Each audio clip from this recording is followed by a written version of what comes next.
What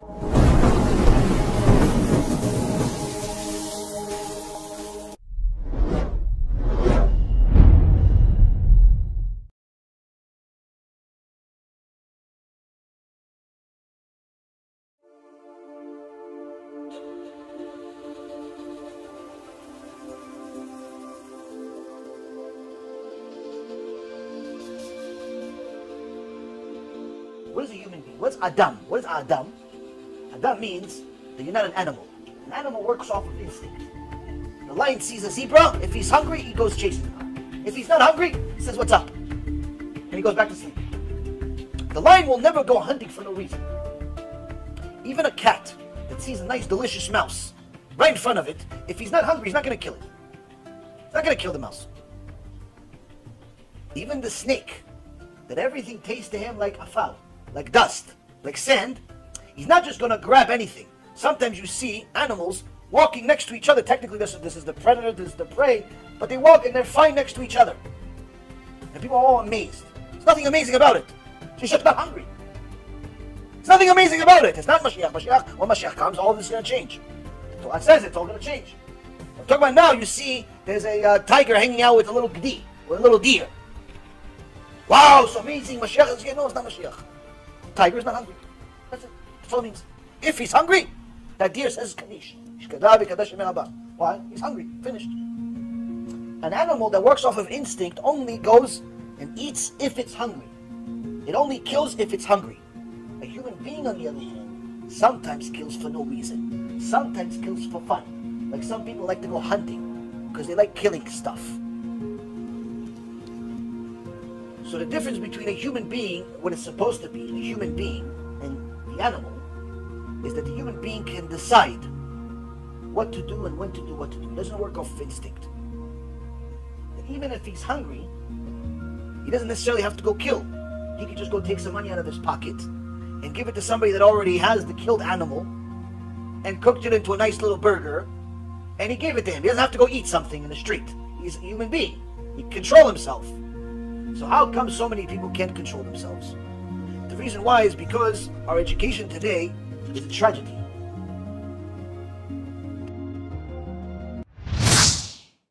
There's a PhD by the name of Norman Hare, and he did a study on what does TV do to our public today. Today, so you know, at daycares, all these parents that want to go be businessmen and businesswomen, they think they're doing a good thing by sending their kids to daycare.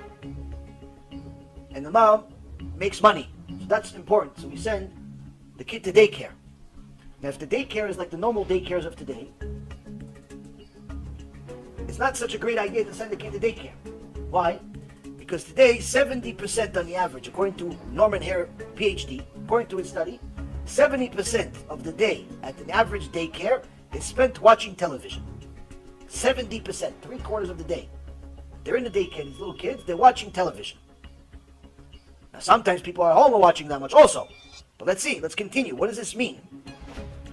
Today, unfortunately, 99% of US households have a television. And the average household spends 6 hours and 47 minutes watching TV per day. 6 hours and 47 minutes per day watching television. But yet nobody has time to come to Shul Torah. 7 hours a day almost watching TV they have. To watch Lost, and they get lost, and The Found, and Jurassic Park, and Superman, and the Kryptonite, all the shtuyot in the world, they have time. 7 hours a day, they have time. The news, and Trump, and the guy that wants to assassinate Trump, and the guy that's going to replace Trump after he gets assassinated, all this stuff, they have time. 7 hours a day, they have. Come Shul Torah, no, it's so long. It's so long, the Shul Torah. It's so late. Well, you go to sleep at 9 o'clock at night anyway? No, what time you go to sleep? Like 1:32. So what do you do from 9 o'clock till 1:30? Oh, I watch TV. He has to fill up his quota 7 hours a day. Mahmir, he's 8 hours sometimes. Now, what's the big deal of watching TV? By the way, this is not even including internet, which is even worse. People that spend so much time on the internet and Facebook and YouTube and all of these websites reading the news because all of a sudden everybody's a politician. They want to know what happened in the news. I can tell you what's going to happen in the news tomorrow and for the rest of your life. A bunch of people die, a bunch of people sue, a bunch of people had kids, a bunch of people had divorces, some people bought, some people sold, the end, for the rest of your life. Only thing that changes is the names. All that changes the names. Now what's so bad about watching this television, or playing on the internet, which is even worse than the statistics of the television? That the average child, by the time he completes elementary school, still a little kid, by the time he finishes elementary school, he has now saw 8,000 murders on TV. He has seen 8,000 people get killed on television. Now to a kid, when they tested his brain, did studies on this, he believes the murder on TV is 100% real. It has the same impact on his neurological state of mind. Same thing. Whether he saw somebody in front of him or it's on TV, it's the same thing to him. And he has seen 8,000 of these by the time he hasn't even gone through puberty yet. He hasn't even gone through puberty, he's elementary school. 8,000 murders. If that's not bad enough, by the time he reaches 18, the kid now hopefully is going to go into the real world.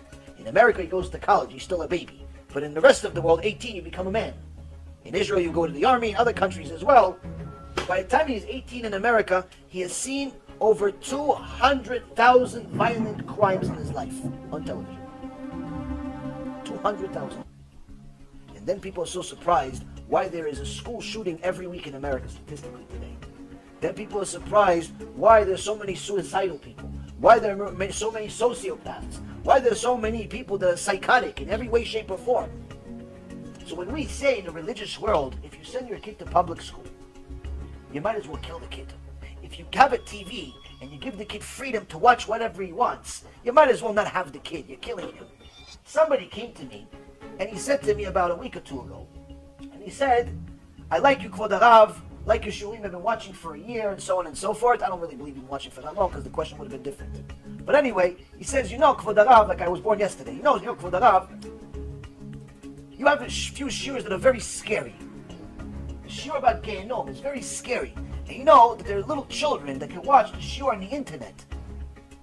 Your shiur about Gehenom, they can watch it on the internet. You can scare them. I think you should watch out. I think you should be careful. Now what's the response? The correct response of Botay Karim is what I told him. Not because I said it, but because I verified it. My Rav. So when you're trying to be a Baal Musar, you no longer take yourself as something. You take the other person. Look at the other person's perspective. You put yourself in somebody else's shoes. In English, it's called empathy. Not sympathy, empathy. Sympathy is something that no one really wants, because people just feel bad for you. And you feel bad for yourself. And feeling bad for yourself or having other people feel bad for you is the key to depression. Empathy, on the other hand, is when somebody can relate to you by putting themselves in your shoes. They try to feel your pain by imagining themselves being in your shoes. And I wanted to put myself in the shoes of the little kid that this guy was telling me about. That he can chas v'shalom see my shiur about Gehenom and get really, really scared by pressing play. And he also told me, you know, in the beginning of the shiur about Gehenom and some of the other shiurim that we have, some of the videos that we have that are scary, you have a warning. And it's a really cool voice. Some guy with a really cool voice says, warning. Dude, this is not for everyone, or whatever he says, but it's like, it sounds like a movie. He says, you know, that actually makes people want to watch it even more. So I imagined myself as a little boy for a second. I had to go back a long time. And I said to myself, oh, if I press play, and I saw the cool warning, and then I watched this guy with a beard start talking to me about Gehenom, and Kafakela, and all the punishments that happens for Lashon Hara, and all the punishments that happens for wasting seed, and all the punishments that happens for Chilul Shabbat, and all the punishments that happen for Eshet Ish, what would happen to me? I'd be scared. I'd be very, very scared. But that would save my life. Why would it save my life?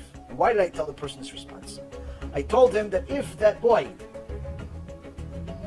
is on the internet, and he presses on something, Alvai, he presses on my shiur about Gehenom. Alvai, the 10, 11, 12-year-old kid, 9-year-old kid, 6-year-old kid, 18-year-old kid, whatever kid. Alvai, he presses on my shiur about Gehenom. Alvai. Why Alvai? Why I wish and I pray for him to press it? Because if he is unfortunate enough to have stupid parents to give him complete freedom on the internet at his age, my shiur is the only thing that's going to save him from the real Gehinnom.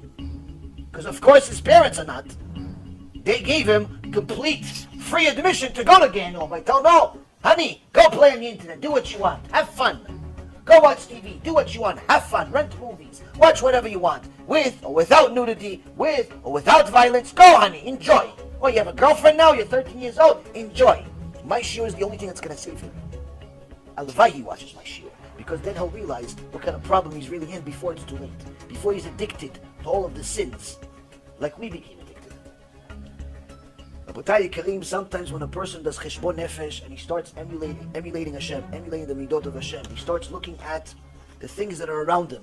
He starts realizing that he is part of the problem. He starts realizing he has to fix himself. And even when he tries to help other people, he starts realizing, hey, I have to help myself, I have to help them. The perspective in general changes. Because you're not looking for all the good things you did. You're looking for what needs to be fixed.